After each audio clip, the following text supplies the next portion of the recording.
Muito bem, estamos de volta com o Voz. Alguma vez já surgiu na sua mente uma ideia legal para um projeto ligado à cultura? Ele deu certo? Se não, você já parou para pensar por qual motivo ele não foi para frente? Será que foi por conta da falta de estrutura física, de pessoas para trabalhar nele, ou quem sabe de dinheiro para tirar o projeto do papel? Muitas vezes falta o conhecimento para pessoas que têm boas ideias de incentivo à cultura, de que existem meios de se conseguir patrocínios. Mas como consegui-los? Para nos explicar isso, eu recebo hoje aqui no estúdio a Simone Nunes, que é diretora executiva de uma produtora de eventos aqui de Curitiba, né, Simone? Exatamente, boa tarde. Muito obrigado pela sua presença aqui com a gente, tá? Obrigada a oportunidade. Simone, conta pra gente quais são os meios para se conseguir, né? Os meios mais fáceis, assim, de maior possibilidade que as pessoas que têm essas ideias de conseguir patrocínio mesmo para colocar o projeto em prática. Ok. Nós temos hoje à nossa disposição, nesse universo da cultura e também da economia criativa, vários mecanismos, várias estratégias que são possíveis de serem acessadas para viabilizar uma ideia, um projeto. Algumas das mais famosas são as próprias leis de incentivo fiscal. Por que elas estão ficando mais populares? Porque ao invés de você chegar numa empresa e solicitar o patrocínio a essa empresa, no qual ela teria que tirar o dinheiro do bolso para poder apoiar a sua ideia, ela sim vai fazer a mesma coisa, vai te dar o dinheiro, mas ela vai poder abater esse valor do imposto que ela já iria pagar para o governo. Então a empresa ela entra, na verdade, como incentivadora do seu projeto, né? O governo continua sendo o principal apoiador ou patrocinador, digamos assim, exatamente, sustentador, porque o recurso é público, afinal de contas, mas a empresa, por optar pelo seu projeto, ela pode sim entrar como incentivadora e também obter benefícios de marketing, né? Por que não? Então, essa modalidade, ela tem ficado mais comum em todo o país, né? A própria Lei Rouanet é uma das mais antigas e mais famosas. Mais conhecidas, né? Exatamente. E agora nós temos outras leis surgindo por aí. Cada município tem a sua, né? Curitiba tem o Mecenato Municipal de Curitiba. Agora nós temos o lançamento da Lei Estadual de Incentivo à Cultura do Paraná, o Profice. Entendi. Então, eu diria que as leis de incentivo fiscal são sim uma boa alternativa, mas não são a única, né? Não se resume a lei de incentivo fiscal. Você pode sim continuar pedindo patrocínio direto, você pode pedir um apoio, né? Até uma permuta, às vezes, né? Você tem alguma coisa no seu projeto que um incentivador pode lhe dar, mas em troca de permuta, através da permuta. Você pode pedir um empréstimo no banco, por que não? Para viabilizar a sua ideia. Essas e outras. Uma das mais famosas é o próprio crowdfunding. Não sei se você já ouviu falar dessa possibilidade. É bem interessante, tem ficado bem conhecido, principalmente no eixo Rio-São Paulo, mas aqui no Paraná nós já temos algumas boas iniciativas. O que é o crowdfunding? Financiamento coletivo. Crowd é multidão, né? E funding é fundos. Sim. Então é o levantamento de fundos com a multidão. Como é que você faz isso, afinal de contas, né? Pela internet. Ou seja, você pode procurar uma plataforma como Catarse, Ideia.me, são várias que existem, né? Aqui, tanto no Brasil quanto na América Latina e no mundo, dependendo da amplitude da sua ideia, você pode procurar a plataforma que mais se adeque, né? Você vai lá nessa plataforma, cadastra a sua ideia, coloca todos os detalhes e faz pequeno plano de marketing, né? Um pequeno plano também de benefícios aos apoiadores. Por exemplo, vamos supor que eu tenho uma banda e eu quero gravar o CD da minha banda e vai custar R$20 mil. Então eu coloco lá todas as etapas do meu projeto e coloco que se o apoiador quiser me dar R$50, doar R$50, ele vai ganhar um CD. Se ele puder doar R$70, ele ganha um CD, um CD autografado e mais um ingresso para o show de lançamento do CD. Entendi. E por aí vai. Vai, né? Agregando os benefícios ali, no caso. Exatamente, você coloca esses benefícios e o crowdfunding ele tem ficado famoso por conta disso, porque daí não depende de ninguém. Depende, na verdade, de uma grande movimentação por parte daquela pessoa que está buscando os recursos de divulgar, né? Para toda a sua rede de contatos, olha, estou lá nessa plataforma, apoiem o meu projeto.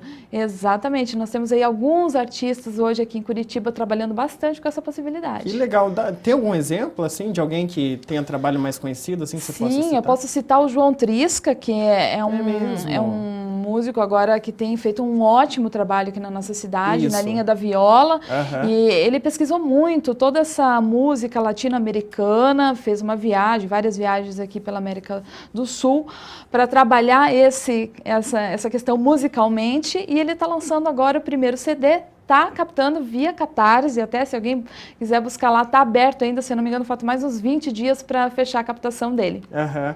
Que bacana. Você falou que essa forma coletiva, vamos dizer, de angariar recursos está mais difundida no eixo Rio-São Paulo. Existe algum motivo específico para isso ou porque lá realmente o pessoal está mais aberto a esse tipo de possibilidade? Eu acredito que eles estão mais abertos e tem mais também aquele costume da doação, né? Nem todo mundo consegue doar, né? E nem todo mundo tem esse costume, na verdade, né?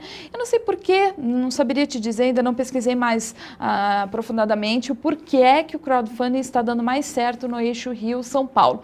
Claro que lá você tem muito mais profissionais nessa área, você tem muito mais pessoas também lidando com esse mercado.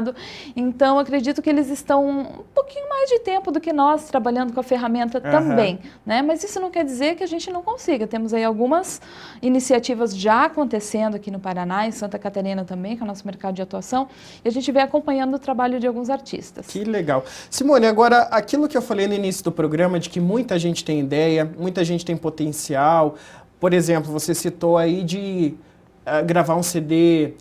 ou fazer um filme, por exemplo, ou até mesmo iniciativas que envolvam o setor social, você ajudar uma comunidade por meio da cultura, do esporte também, de repente. Mas muita coisa não sai do papel justamente por conta do dinheiro, né? Exatamente. Isso é uma coisa complicada. Aquilo que eu falei que falta o conhecimento de caminhos para se chegar até essa verba, até essa ajuda financeira, isso é real? O que você, pela tua experiência? Sim, infelizmente ainda é bem real, bem concreto na realidade aqui do nosso país, né, do Brasil. Existem vários motivos pelos quais isso acontece, né, mas em geral as pessoas criativas, né, elas têm as suas ideias e falta-lhes algum conhecimento na área de administração, na área de marketing, para, em primeiro lugar, conhecer essas ferramentas que estão disponíveis para se angariar os recursos, usá-las e depois até administrar o próprio projeto, né? Verdade. Então depende muito do perfil da pessoa. Se a pessoa tem esse perfil de buscar, de ir lá, realizar e fazer, ela até consegue, né? Mas também ela precisa se dedicar à sua ideia em si, à sua arte, ao seu trabalho, né? Por isso que começam a surgir profissionais dessa área de produção cultural, de captação de recursos, que vem para somar, que vem para agregar, que vem para auxiliar em todo esse processo. Então, porque ele começa ali, lá atrás com olha, tive a ideia, né? Acende a lâmpadazinha, né? Como que eu saio da ideia para o projeto concretizado? Até a execução, né? Que caminhos que eu posso tomar? O que é melhor? Poxa, a minha ideia tem a ver com sustentabilidade, com meio ambiente. Onde que eu vou procurar esse recurso, né? E mesmo que ele saiba onde procurar, ele tem que ter tempo para procurar. Ele tem que saber procurar, ele tem que saber apresentar o seu projeto, a sua ideia para esse possível financiador. Tem que administrar todo esse relacionamento enquanto você negocia com o patrocinador e, caso venha uma resposta positiva, começa a produzir o seu projeto. Tá, né? certo. E sempre vem depois também uma prestação de contas, né? E eu quero falar, a gente vai dar uma pausa aqui no nosso bate-papo para um rápido intervalo comercial e na volta eu quero falar justamente sobre essa sua experiência, como é que você entrou nesse mercado para ajudar esse pessoal que tem aí essas boas ideias. A gente vai para o intervalo então e daqui a pouquinho a gente volta, não saia daí.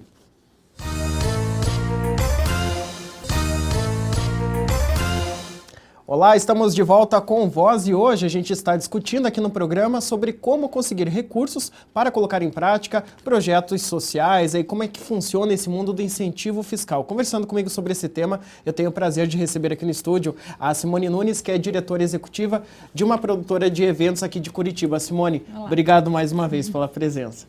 Bom, antes da gente entrar no intervalo comercial, a gente falava sobre profissionais que, assim como você, acabaram vendo a dificuldade de pessoas que tinham boas ideias, mas não sabiam executar para conseguir esse dinheiro, seja federal, municipal ou estadual, né? Como é que foi esse teu ingresso nesse mercado, vamos chamar assim, né, de atuação? Bem, foi através da cultura, né? Na verdade, a minha formação, minha graduação é na área do turismo, que é uma área bem afim com a cultura. Correlata aqui, né? Bem correlata. E após trabalhar um tempo na área da cultura, do turismo no terceiro setor especificamente, fui convidada para trabalhar com cultura na área da música erudita lá em Santa Catarina, que é a minha terra natal. Comecei trabalhando com orquestras e justamente verifiquei em vários desses organismos culturais lá do nosso estado essa mesma dificuldade, né?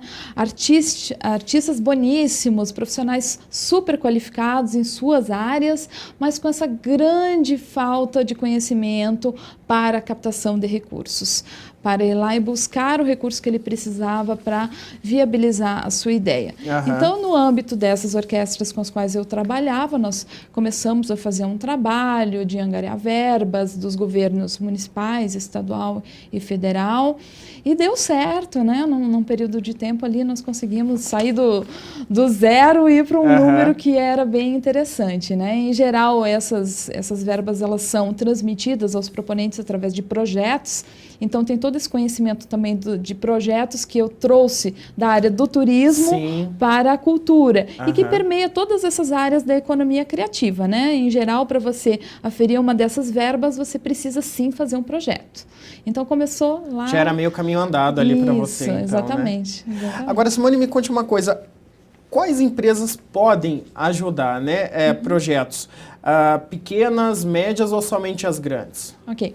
Depende um pouco da lei com a qual você pretende trabalhar. Então, por exemplo, a Lei Rouanet, que é a lei do governo federal de incentivo à cultura, e também existe a lei do esporte, existe o FIA, que é para o Fundo da Infância e da Adolescência.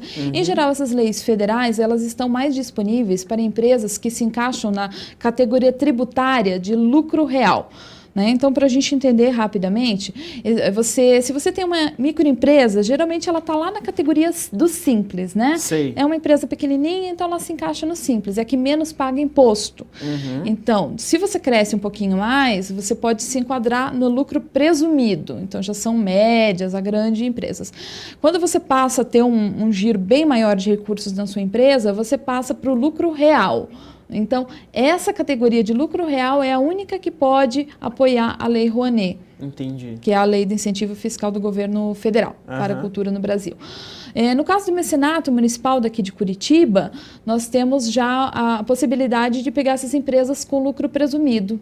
Então, como eu sei que a gente está falando aí para pessoas de vários estados aqui do Brasil, você precisa buscar aquela lei da sua cidade, do seu estado, ler e verificar que tipo de empresa que pode apoiar a sua lei, aquela que você porque pode existem acessar. Particularidades, muito bem lembrado, de estado para estado. Cada estado tem uma legislação diferente, então você não é porque a lei Rouanet é daquela maneira que vai valer para todas as outras leis. Então, precisa sim ir atrás, dar uma estudada, se não tem esse conhecimento, você acha que não, procure um profissional, procure um produtor que lhe ajude, né, porque realmente você precisa estar bem inteirado desse mecanismo antes de se aventurar a mandar um projeto. Simone, eu te perguntei há pouco sobre as empresas que podem, então, participar desses projetos. E agora, quais os projetos em si que podem solicitar esse tipo de incentivo fiscal? Novamente voltamos à legislação. Lei Rouanet é um caso bem interessante, que, em geral, as leis de incentivo fiscal, elas se mantinham as áreas bem tradicionais da cultura, né? Música, teatro, dança, cinema, artes visuais, né? Ok, essas são as áreas bem tradicionais de manifestações culturais. Porém, já é entendido hoje pelos profissionais da cultura que surgiram novas manifestações. Por exemplo, eu te pergunto, você acredita que um jogo eletrônico é uma manifestação cultural? Pois é, num primeiro momento eu te diria que não, a princípio, né? Pois é, mas ele está super ligado à nossa área, né? Áreas como design, moda, arquitetura, jogos eletrônicos, elas estão vindo hoje sendo abraçadas pela cultura. Olha que legal. Então, em âmbito federal, elas sim já são contempladas, né? Você já pode mandar um projeto nessa área para ter recursos através da Lei Rouanet. Olha que né? bacana. As leis estaduais e municipais ainda estão devagarinho se adaptando, mas, por exemplo, o Mecenato Municipal de Curitiba já prevê ações na internet. Então, você já pode fazer algumas coisas na internet. É bem interessante. Que bacana. Simone, eu quero te convidar agora para assistir uma reportagem feita no ano passado sobre a bicicletaria cultural aqui de Curitiba. É um projeto que a gente sabe que eles estão tentando, eu não sei agora se já conseguiram ou não esse recurso, mas a princípio, quando foi feita a reportagem, eles estavam trabalhando, caminhando ali com as próprias pernas. Vamos dar uma olhadinha. Há 2 anos, Patrícia e Fernando montaram a Bicicletaria Cultura no centro de Curitiba. O espaço oferece estacionamento para as bikes e manutenção para o meio de transporte alternativo. A cultura, que já está no nome, também está presente no local. Tem espaço para as crianças, para música, palestras e principalmente para desenvolver ideias que tenham como finalidade melhorar a qualidade de vida. Trazendo a ideia do ciclista, trazendo essa questão de como é que se ocupa uma cidade através da bicicleta, a gente acabou emergindo vários assuntos, né? A sustentabilidade, essa interação entre as idades, todo mundo tem esse espaço, todo mundo tem essa conquista. A bicicleta é o primeiro brinquedo que você leva para o resto da vida, né? Ivo é um dos frequentadores do espaço e para o evento trouxe a Bicimac. Ele e outros integrantes do Instituto Energia Humana adaptaram a ideia que veio da Guatemala. Hoje, as Bicimacs, além de estarem no evento, também são levadas para as escolas. Ivo explica que é importante mostrar para as crianças que elas também podem gerar energia. Esse projeto é desenvolvido pelo pessoal do Maia Pedal, que é uma instituição lá da Guatemala, numa vila que não tem acesso à energia elétrica. Então, uma das maneiras para eles terem equipamentos de eletrodomésticos foi desenvolver essas Bicimacs. Então, no caso aqui é uma biciliquadora, que é um liquidificador adaptado a uma bicicleta. Essas e outras iniciativas nascem aqui, no espaço que mescla a bicicleta com um estilo de vida sustentável. A gente trabalhando aqui pode tentar organizar como um espaço de referência, que possa realmente ter outras filiais em outros bairros, outras cidades. Esses espaços que abrigam bicicleta devem ser popularizados pela cidade, né? Simone, que legal, uma iniciativa bacana, né? Você conhecia já? Conhecia, super criativa. Esse é o tipo de projeto muito legal de levar para um patrocinador. Porque, além de ele unir cultura, a questão da qualidade de vida, ele entra em aspectos de sustentabilidade, de criatividade em si, que às vezes também não adianta para o idealizador ficar olhando só para o próprio umbigo e achar que a sua ideia é maravilhosa. Ele precisa levantar os olhos e se antenar no que está rolando no mercado, né? Poxa, mas o que as empresas estão apoiando, né? A palavra criatividade está muito em voga hoje em dia, né? E esse é um projeto super interessante. Eu tenho certeza que vai decolar. E se não conseguiram a verba, então provavelmente vão conseguir, né? Que bom. Simone, a gente vai fazer de novo um rápido intervalo comercial e na volta a gente vai falar sobre um evento que a produtora Simone está promovendo, que é justamente para abrir os caminhos, a mente das pessoas que têm ideias aí de como conseguir o dinheiro para colocá-las em prática, tá ok? É um minutinho só, a gente já volta.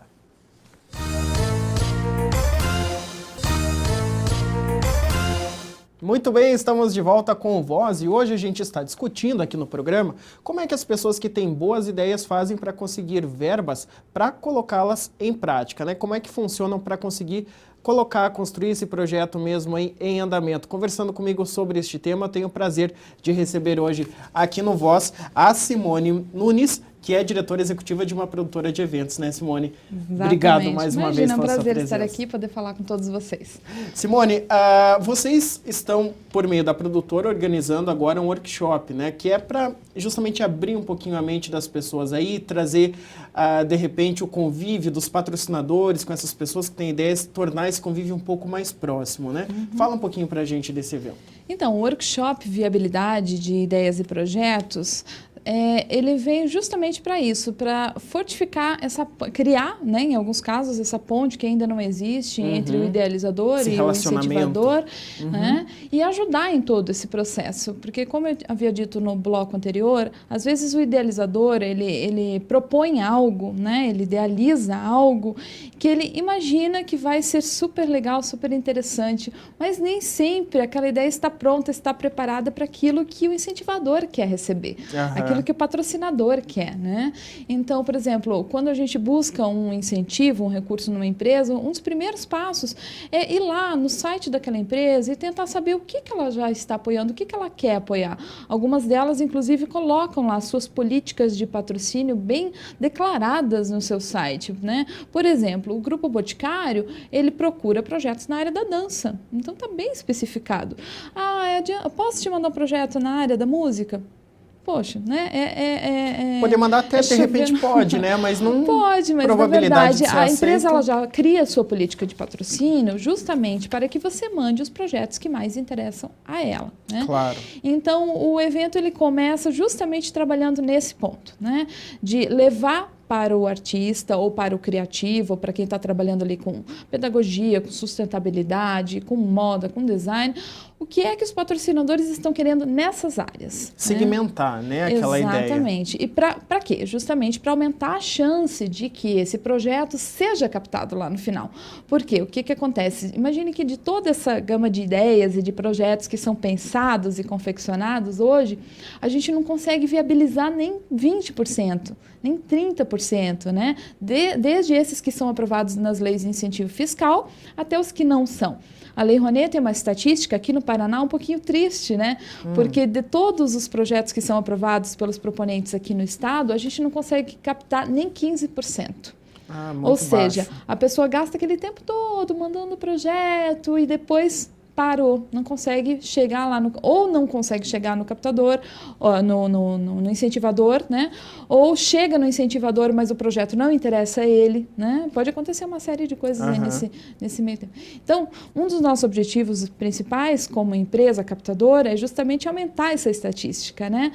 Descobrir por que é que esses projetos não estão sendo interessantes para essas empresas, levar essas informações, melhorar os projetos e novamente levá-los aí numa nova roupagem, digamos assim, para que eles tenham muito mais chances de serem captados. Tá certo. Mostra pra gente, pra câmera, Simone, faz favor, o folder, então, do evento, né, que vai acontecer agora entre os dias 7 e 8 de fevereiro. Então, você que tem interesse em saber como é que funciona mais essa captação de recursos aí para o seu projeto, entra aí, deixa o endereço do site, Simone, pra gente. O site é www.saui.com.br. Lá o pessoal vai ter mais informações de como, né, participar e tal, para poder ter essas maiores informações. Isso. Pela sua experiência, há mais de 10 anos já você trabalha com essa questão, né, de conseguir verba para projetos. Você vê esse caminho muito burocrático ou hoje em dia ele está mais fácil de se conseguir isso? Você falou sobre as pessoas terem o aporte direto com a empresa também, né? Eu chegar direto na empresa, bater na porta e tal. Isso facilita ou não? Como é que você vê esse caminho, esses meandros mesmo assim? São muito difíceis de conseguir de fato o dinheiro? Olha, eu acredito que não seja tão difícil, por exemplo, como há 20, 30 anos atrás. Se a gente for analisar o ganho que a gente tem só com um quesito que é a internet, né, já é uma grande vantagem. Há 10 anos atrás, há 15 anos atrás, para você mandar um projeto para o governo federal, você tinha que mandar em papel ainda, né? Você tinha que mandar pilhas e pilhas de papéis. Sim. Então, era super burocrático. Hoje, existe um sistema chamado Salic Web, que você se cadastra, insere seu projeto, as informações estão todas ali, né? Você insere seu projeto, manda e aguarda. Agora, é claro, precisa sim a pessoa estar inteirada de todo esse processo, saber como usar o sistema, acompanhar. Você tem que entender um pouco de legislação, não precisa ser um advogado, mas você tem que estar predisponível para entender um pouquinho sobre legislação, sobre administração, sobre marketing na hora da captação, né? Sim. Então, não que seja difícil, mas eu acredito que você precisa ir... É trabalhoso. Exatamente, é trabalhoso. E você precisa se unir com uma série de conhecimentos, que são esses que eu falei, de diversas áreas, para conseguir realmente viabilizar. Então, para aquela pessoa que consegue, né, que o polvo, né, o produtor polvo, né, o artista polvo, que consegue navegar bem em tudo isso, ótimo. Então, ele vai, né? Se não, né, que a gente tem aquele outro também perfil do artista que é mais poético, que gosta mesmo de se dedicar à sua arte, e é um direito, justamente, né? Então, esse profissional, ele vai precisar de mais ajuda. Claro. Não é que vai ser Vai mais precisar de difícil. uma Simone da vida, né, Simone? Ou outros profissionais, nós temos aí uma gama de ótimos profissionais nessa área no Brasil, cada vez mais, né? Mas é preciso identificar que você sim precisa de ajuda, é preciso entender que você precisa investir às vezes, né? Fazendo um curso, né? Ou outras coisas nessa área, para entender um pouquinho mais, para entender o que eu vou fazer? Então, que caminho que eu vou tomar? O que é melhor para a minha carreira ou para o meu projeto? E por aí vai. Simone, e os valores, né, destinados para projetos? Existe uma média que é liberada ou depende também de cada caso? Depende do projeto, se for uma coisa menor, logicamente a verba que virá é menor. Como é que essa questão de valores mesmo? Ou você chega... Eu estou perguntando porque eu sou leigo na área, mas se eu tenho uma ideia e chego na tua empresa, digamos, lá que você é o boticário da vida, olha, eu quero 50 mil reais para colocar meu projeto. Existe um valor fixo ou ele varia mesmo de cada ideia? Não, quando a gente fala em valor de um projeto, é preciso a gente entender bem que quando você está confeccionando o seu projeto, principalmente na hora da sua planilha de custos, você vai colocar lá tudo no papel que você vai precisar para o seu projeto, mas coloque tudo mesmo, né? Desde o que, por exemplo? Assim? Bem, você começa colocando, vamos supor, um projeto de um livro, né? Tá. Você vai colocar lá que você vai precisar de um assistente para te ajudar ali na pesquisa, se ele ainda não está pronto, você vai precisar de um revisor, de um editor, depois de alguém para fazer toda a parte gráfica, a gráfica em si para imprimir os exemplares. Por favor, não esqueçam da divulgação. Alguns projetos chegam para a gente ainda com zero divulgação, daí fica complicado levar adiante, né? Tem que colocar a divulgação, às vezes precisa colocar uma verba aí para pós-produção, né? Para os relatórios, essas coisas. E você coloca tudo isso, coloquem também uma margem de segurança, porque às vezes você está confeccionando esse projeto hoje e ele vai ser executado dali a dois anos. E a inflação, né? E os preços mudam? Claro que mudam. Então, primeira questão quando a gente fala de valor de um projeto é seja realista. Não nivele por baixo para querer vender o projeto, para deixar o projeto mais barato para o patrocinador. Não faça isso, porque depois você vai se estrepar. Literalmente. Isso. E aí, claro, dependendo do mecanismo que você vai enquadrar o projeto, né? Se for patrocínio direto, não tem problema. Você leva lá para o patrocinador e ele analisa se encaixa dentro da possibilidade dele ou não. Agora, se for uma lei de incentivo, você vai ter que estar atento ao limite daquela lei. Né? É 100 mil reais, então eu não posso passar de 100 mil reais. Lei Rouanet, 1 milhão, 2 milhões, você tem projetos de milhões, né? Depois, se você vai conseguir captar o recurso, são outros 500.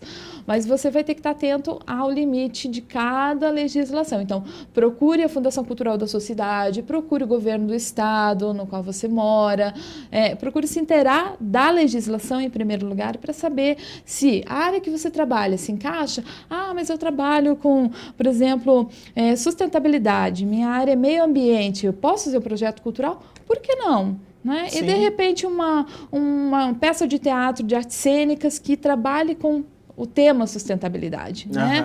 Uma história em quadrinhos, né? Que trabalhe com este tema.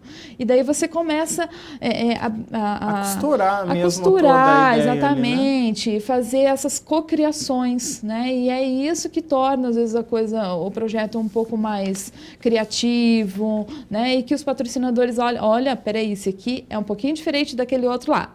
E aí fica... É mais bacana, dá pra gente investir, né? Exatamente. Simone, infelizmente o nosso tempo acabou. Tinha muita coisa que eu gostaria de conversar com você, mas vai ter que ficar para uma próxima oportunidade. E já deixo de antemão aqui o convite para você voltar. Obrigado pela Voltaremos. presença. Tá ok? E para você que está em casa, muito obrigado também pela sua audiência e até o próximo Voz.